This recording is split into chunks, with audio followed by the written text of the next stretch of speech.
taarifa utaipata pale. Anafanya nini? Yuko wapi? Ameenda kuongea na nani? Hizi update anazileta hapa, anazitoa wapi? Pia utazikuta. Lakini pia usisahau kwa Bruno Likate, pita kwenye peji zake Instagram, Facebook, TikTok, utakuta pale mfollow. Ukisha mfollow, weka comment yako, una mawazo, una maoni, weka hapo, kila kitu kitakuwa sawa, kitafika hapa na kitazungumzwa, kitajadiliwa vizuri kwa uzito wake, itakuwa imekaa poa. Lakini bila kumsahau Sakobi ambaye yeye atakuwa hivyo, na mwenyewe unaweza ukamtafuta ukaingiza bwana maoni yako kwake, yakafika hapa, sisi tukayatoa kwenye kipindi. Ombi, usiende kupeleka maoni nje ya mada, zingatia mada, kila kitu kitakuwa kipopoa. Naomba kwa muelewa, sitaki kusikiliza, yani sitaki chochote. Alafu wewe nimesikia una mahusiano na mwalimu. Unasemaje? Umezetu vipi? Maana tuko tumeka mada mezani, hujaongea tena neno, kulikoni? Kumpenda nani? Kumpenda huyu Brown. Lakini mwandishi anajaribu kuonesha kati ya Clara na Sara ni nani mwenye mapenzi ya dhati kwa Brown. Kwa moja kwa moja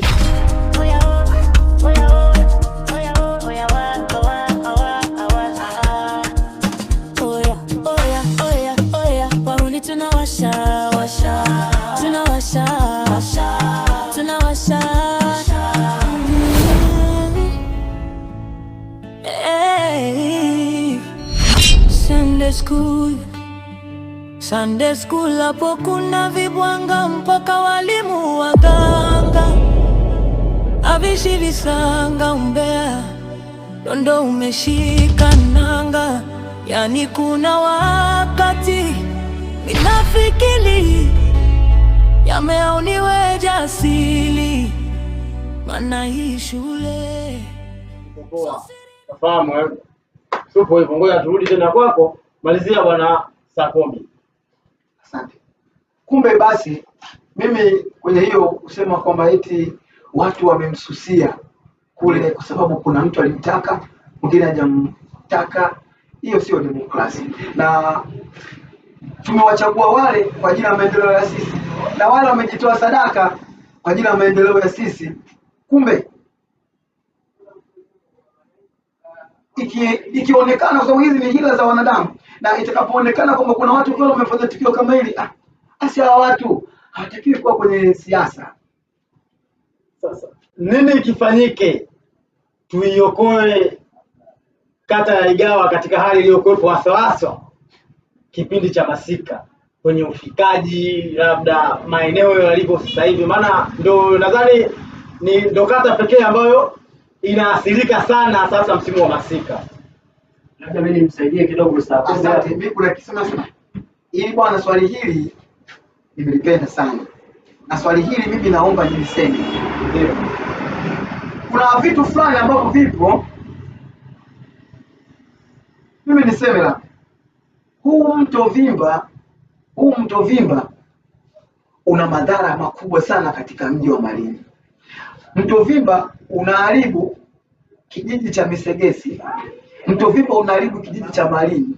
Mto Vimba unaharibu kijiji cha Kipingo. Kijiji cha Kipingo. Kifupi, Mto Vimba unaharibu hospitali ya Lugala. Huu mto sio mto mzuri sana kupita huku maeneo liko. Kuna maneno ambayo kwamba sio ya kweli, anasema kwamba eti kasababisha nyoka. Hivi nani kamwona nyoka jamani? Na wakati shughuli za kibinadamu zimetendeka mpaka ule mtu kutokea vile, ni kitu ambacho kwamba kilitokea takriban zaidi ya miaka 5 mpaka ule mtu nao unapita pale. Sio nyoka. Mimi niseme, niwaombe watu wa Igawa. Jamani, Igawa, Malinyi, tupo kwenye hatari kubwa sana kwenye ule mto unakona za ajabu, alafu hauna ile Kiswahili unasema kingo, hapa Kizungu na lugha yao wanasema. Unaona bwana, ile kingo zile hakuna. Kama kuna hiyo El Nino wanaoisema, jamani, hakutokuwa kuna Igawa, hakutokuwa Malinyi, hakutokuwa Misegeza, hakutokuwa, utakuwa kuna maharibiko makubwa. Alafu mimi kikubwa kinachoniumiza zaidi, Ile hospitali ya Lugala, jamani, mkia wa ng'ombe mzuri kipindi upo kwenye kwake, lakini ukitoka hata ukumbuka ule mkia.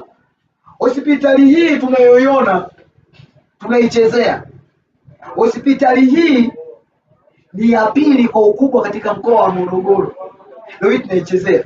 Kifupi niseme, ule mto hautakiwi kupita huku. Uwezekano wa kuuziba ule mto upo, upite kule kule ulikopita. Sasa nini? Swali kidogo Tukifanya viongozi hapo. ndio. Yaani mimi nipo na ndugu yangu hapo. Unajua kuna kipindi bwana Mrisho alikuwa anapambana sana juu ya ule mto. Yaani anapambana sana na sio kipindi. Mpaka kesho Mrisho kumwambia swala la mto ule, atakwambia ule mto rudi ulikotoka. Lakini mimi naweza nikasema kuwa bado narudi pale pale, kama hawa madiwani hawatokaa, yani kila mmoja atasema mimi nipo Ngweranga, mimi nipo Mpembo, mimi niko Biro, mimi niko Mchimbira, mimi niko Sofi, niko Njiwa, niko Itete, mimi niko kivyangu, haitowezekana. Kama kweli tuna lengo la kuinusuru wilaya hii au Malinyi hii, kama watahitaji kuwa wengine sehemu zingine kuzame, wengine kubaki, sawa, ila kama wataamua kweli kuinusuru, basi hao wote tunarudi pale pale, wafanye nini? Waungane. Samani mheshimiwa, kuna kitu mbele kaniongezea samani kwamba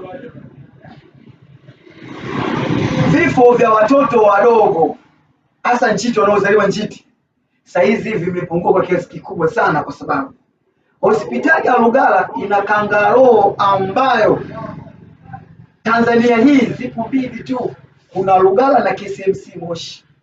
Kangaroo ambayo wanayetumia watu wa Marekani wanatumia pale Lugala, ambaye mtoto akizaliwa njiti pale lazima awe safi. Leo hii watu wa Igawa, watu wa Malinyi, watu sijui wa Kilosa Mpepo wa wapi, tunailetea masiala. Yaani watu wa Kilosa Mpepo piga kelele, huu mtu haufai. Ule mtu ukija ukivunja ile hospitali ya Lugala, hatuibaki tena kangaroo kama ile. Watu wanaitafuta ile kangaroo. Sawa? Ikizingua ile maji yakipita pale, yakiharibu ile hospitali. Jamani, hatutopata tena kangaroo kama ile. Vifo vya watoto vitaendelea. Kuna wenzetu wanaitafuta ile. Sawa, narudi tena pale pale kwenye mada yangu. Kwenye huo hali ya mto Vimba mpaka kuja kuharibu mazingira ni moja kati ya miundombinu na yenyewe. Sasa nini tufanye ili tunusuru hiyo adha, Bwana Duno? Asante ndugu kwa kunipa swali hilo. Mimi labda cha kusema ni kitu kimoja tu, ili kuunusuru ule mtu. Cha kwanza tuungane. Sawa, tuungane kwanza, viongozi wetu waungane. Wakishaungana viongozi, alafu sisi wananchi kutuunganisha wanaweza. Sidhani kama inashindikana. Yaani lazima ifanywe, bila kufanyika hivi kila mmoja atengeneze kwa kwake. Igawa apambane na yeye, Mtimbila apambane na yeye, Sofia apambane na yeye, swala halitawezekana. Kila mwaka tutazidi kupiga kelele kuhusu ule mto. Na kama ilivyo ada kwamba Lugala ni hospitali ambayo inabeba karibu kata zote, yani zote kwa wilaya. Yaani kwa kifupi, tusipende kujidanganya na hivi dispensary ambayo tumefunguliwa vile havina vyovyote, havina nguvu. Leo hii ile zahanati ile kule, kwa sababu imewekwa jokofu tu na nini serikali imeweka bado, yani kwa bado. Yani mimi nashukuru sana, yani leo hii tungeona watu kama vile ndani ya wilaya hii, watu ambao wanaishi nje. Siku ile tulikuwa tunaongea hapa mada kwa tunahitaji watu ambao wazaliwa ndani wa ndani wilaya hii Malinyi watoke huko mjini huko. Hiyo ilikuwa nje ya hili nadhani. Warudi Malinyi kuja kufanya vitu. Yaani kama vile tutuonesha kina Mbosa. Safi kabisa. Wale wakubwa wamefanya vitu moja vizuri sana. Safi kabisa. Kwa hiyo sasa ili tuendelee, watu waendelee kuipenda Malinyi yao, Mimi bado tunasimama pale pale. Hawa viongozi wetu tunawagia mamlaka hawa ndani ya hizi kata zetu 10. Kata 10, mtaji mkubwa sana ndani ya jimbo. Yaani huu ni mtaji ndani ya jimbo. Ndani ya hizi kata 10 wapatikane tu watu ambao wenye uchungu hii jimbo lao la Malinyi ama wilaya yao ya Malinyi. Kila kata itoe watu 100. Ina maana kutakuwa kuna watu 1000. Tujitoe kwa ajili ya kupambana pale. Sifikiri kama tutafeli. Hatuwezi kufeli hata siku moja. Na hatufeli. Tutapata michango kila dini. Sawa. Lakini sasa tunarudi pale pale. Kama wao madiwani wenyewe wataamua bwana, sisi tunaiangalia serikali kuu. Wao ndio watafanya kila kitu. Huyu atasema hiki, huyu atasema hiki, huyu atasema hiki, wataanza kuvutana. Ayosee. Yaani mimi hasa huku Igawa. Mimi nimetembea Igawa. Siku 2 hizi nilikuwa naenda kule Igawa kule kwenda kutembea. Nimeona ile hali ya kule. Igawa wazee, Igawa imeharibika. Kuna siku naombeni tutoke hapa sisi kama sisi. Tudeni kule tukajaribu tukaifanyie kuiangalia vizuri ile Igawa, tuichukue ile Igawa, tuwaletee watu wa wilaya hii ya Malinyi, tuwapelekee yani waiangalie sasa, waifuatilie kwenye mitandao kwa jamani, hii ndio Igawa. Sasa cha Kiwale pale wale ndio shule Kiwale pale watu waone, yani watu waone kwa hii jamani ndio kata ya Igawa na hii ndio shule ya msingi Kiwale, waone yani ujue ifika kipindi tusiseme serikali tu. Sawa, sisi tunakubali, tunalipa kodi, tunafanya nini na tunatamani kodi zetu zifanye kazi. Lakini nafika kipindi serikali inaenda inabanwa. Maafa kama yale yanakopo yapo sehemu nyingi. Kwa hiyo lazima sisi wenyewe tuweze kufanya nini? Kujitoa, yani kupambana napo. Lazima kupambana kwa lazima kuwe kuna nini? Kuna ushirikishwaji. Ile siku tunazungumza hapa mada ya swala zima la kijiji, nilitoa msisitizo kwa bwana nguvu kazi, yani serikali ya kijiji cha Malinyi isimame kwenye kila nguvu kazi itoe 5,000. Inawezekana. Kwenye hizi kata 10 inawezekana. Kila nguvu kazi katoa hata shilingi 1000 hizi 2 ndani ya kata hizi 10. Huu mto naama Na inawezekana jambo. Yaani mimi nakwambia ndugu mtangazaji, yani huu mto unahama. Shilingi 2000 tu. Yaani hata 2000 nyingi iwe nyingi, tufanye hata 1000. Ndani ya hizi kata 10 kila nguvu kazi toe 1000. Ule mto pale unahama, unarudi kule. Mapumziko mafupi. Ndugu watazamaji, kama tulivyoada kwamba kuna wale wapenzi wa series, tamthilia, drama, movie, comedy. Sasa G-Mkali Film wamekuja kitofauti. Ni kwamba wamekuja kuonesha series ambayo inavuka level. Yaani yenyewe ni next level ambayo inavuka kabisa kwenda kimataifa na ni series bora kabisa na pendwa. Kwa kifupi, walioshiriki kwenye hiyo series ni watu ambao wanajua kuifanya hiyo kazi na wanajua nini wanachokifanya. Hiyo ni series ambayo inavutia na ina kila hali ya maisha ya binadamu.